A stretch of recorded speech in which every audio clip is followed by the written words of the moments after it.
Good morning and welcome to worship. This is Ordinary People.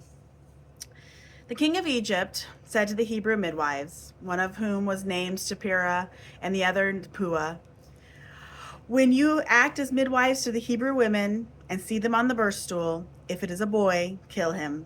But if it is a girl, she shall live." But the midwives feared God, and they did not do as the king of Egypt commanded, but they let the boys live. Exodus 1:15 through 17. A Zen master was invited to a great Catholic monastery to instruct the monks who resided there on the practice of Zen. The holy man encouraged the monks to meditate constantly and to try and solve their koan or Zen mystery with great energy and zeal. He told them if they practiced with full-hearted effort, true understanding would come to them. But you really must put your hearts into it, he stressed. All of the monks listened attentively and smiled politely. And finally, one old monk raised his hand and said, "Master, our way of prayer is a little different than yours. We've been meditating and praying in the simplest fashion without effort, for we believe that a person must wait to be illuminated by the grace of God. Isn't there anything in Zen about this illumination that comes from doing nothing, that comes to a person uninvited?" The Zen master, when he heard this, laughed out loud and said, "My dear fellow, the reason we Buddhists put so much effort into prayer is because we believe that God has already done enough." Christians, it seems, have a fondness for stories in which God does things. Stories where God gets into the act or gives people clear and precise directions about the kind of thing that needs to be done. Like when God speaks to Moses out of the burning bush, for example. "Go, tell Pharaoh to let my people go." Parts like that. Or when Moses begins to doubt that Pharaoh will listen to him and God says, "When that happens, just throw that staff down you've got there in your hand and that should knock his socks off." In other words, stories where God seems to get into the action, making sure things get done, adding a little chutzpah for good measure. A hands-on kind of God. We like stories like that. We like it when God makes things clear. Which means it's easy to miss stories like this week's text from Exodus, the part before Moses even shows up.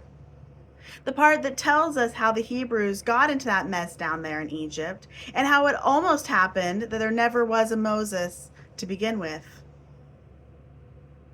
It's been about 400 years since Joseph invited his brothers and their families to come live with him down in Egypt, where, because of Joseph's preeminence, the Hebrew tribes enjoyed all the privileged benefits of honored guests. A lot has happened in that time. And the author of Exodus takes only a few short verses to remind us.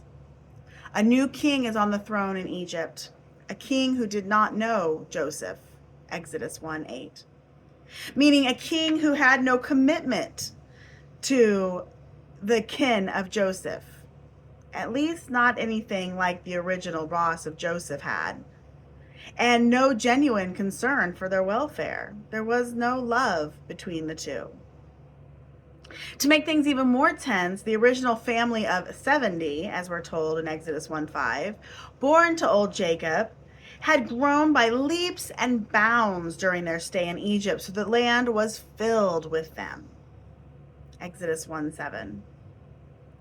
More numerous than even we are, the new Pharaoh noticed, and more powerful too. It's important to remember that Egypt hadn't exactly had a peaceful time of it during these centuries. Foreign invaders had occupied the eastern part of the empire for a time, forcing Egypt to take a more warlike stance than usual, conscripting captured invaders into forced labor camps. In such a highly charged situation, the presence of an ever-burgeoning Hebrew population as well, that was simply one more threat the Pharaoh did not need nor want on his mind. That is why the Hebrews became the slaves in the land of Egypt, because the new king of Egypt saw it as a way to keep them in their place. Better to have them in chains, says the new boss man, than joining up with our enemies. Like most of the plans by tyrants, Pharaoh's plan backfired in spades.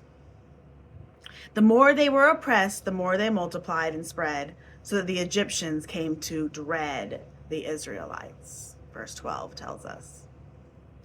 Until finally, starting to feel like he was trying to hold back the tide, Pharaoh came up with a brilliant plan, or so it seemed to him at the time, of shutting off the water supply.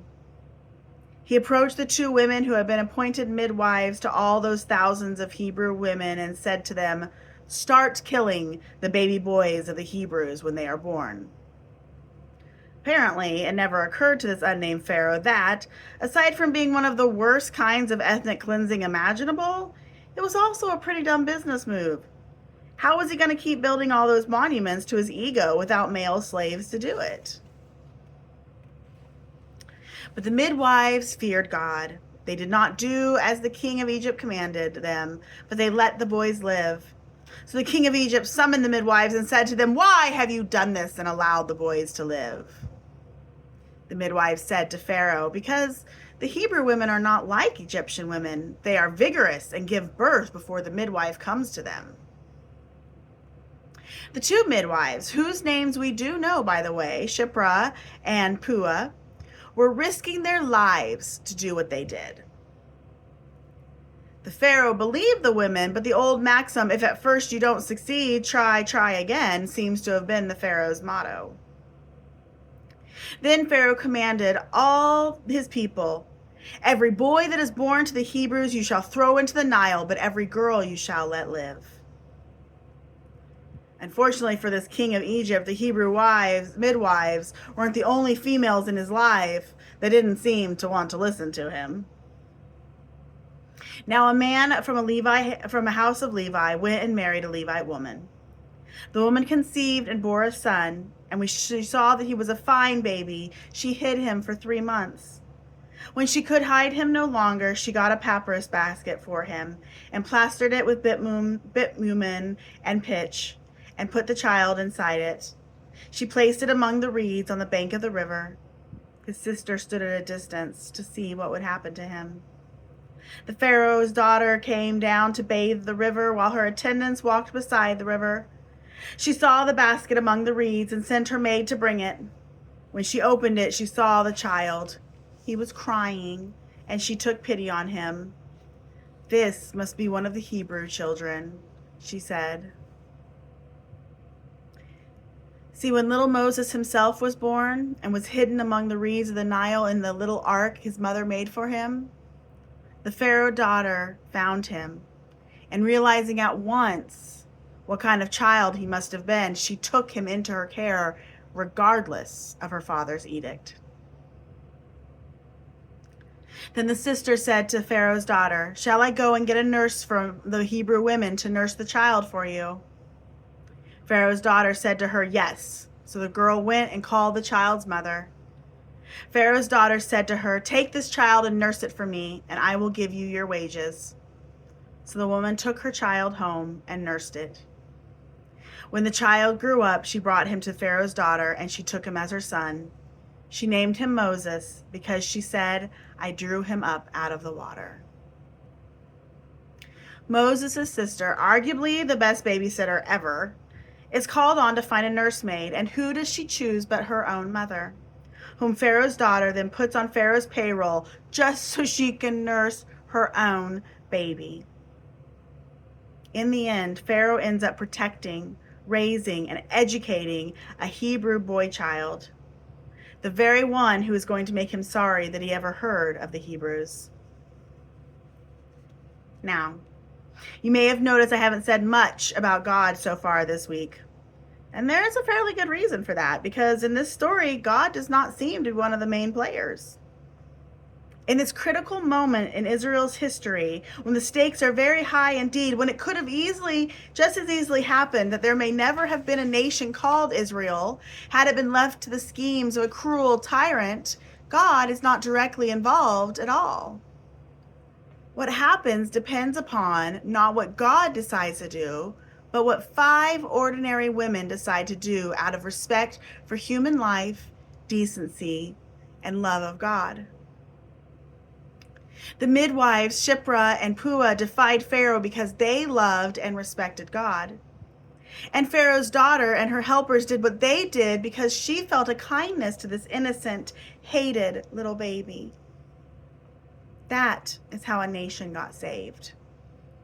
God's presence was not obvious, but God was present. God was present in these ordinary women. They didn't wait for God to show them step by step what to do. The midwives reacted in the way they had been taught through the stories of God and by their faith in who God was. The Levite woman listened to her God-given maternal instinct. The princess listened to that nudge, that pull on her heart that told her that what her father was doing was wrong. God had already done enough just by being present. In the end, God is the hero of the story. God is the one bringing good out of evil, but it is us, ordinary people, that God uses, encouraging, empowering, and equipping us to be God's presence in our fallen world. Amen.